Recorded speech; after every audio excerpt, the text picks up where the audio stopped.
Francisco Jiménez, délégué du gouvernement local de la région de Murcie, a indiqué, le lundi 30 septembre, que plus de 250 migrants algériens arrivés ces derniers jours en Espagne, à bord de petites embarcations, seront expulsés vers l'Algérie dans un délai d'1 mois, rapporte le journal régional Murcia Today.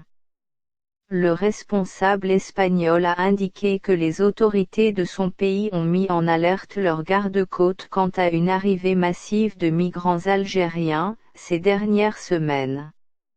En seulement 4 jours, plus de 250 migrants algériens qui tentaient de traverser la Méditerranée vers l'Europe ont été interceptés près des côtes espagnoles.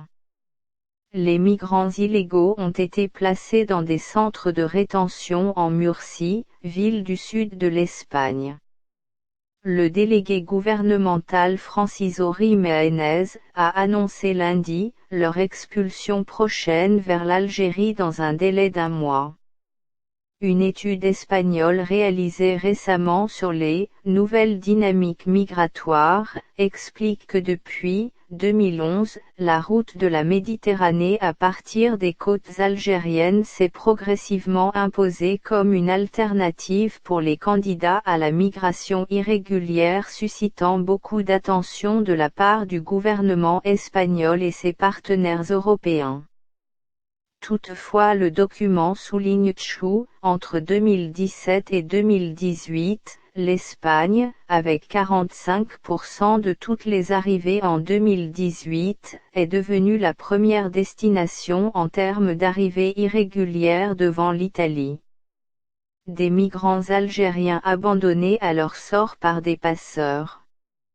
En août dernier, 2 passeurs marocains ont été arrêtés par le service maritime de la garde civile espagnole et le groupe spécial des activités sous-marines, GA, pour avoir transporté et déposé 2 migrants algériens dans la ville de Ceuta, située sur la côte nord de l'Afrique, à 15 km des côtes de la province espagnole de Cadix.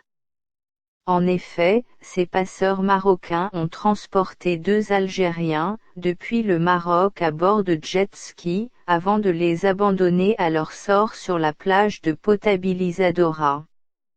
Les 2 victimes ont été secourues in extremis par les gardes-côtes de la garde civile espagnole et l'équipe d'intervention d'urgence de la Croix-Rouge espagnole.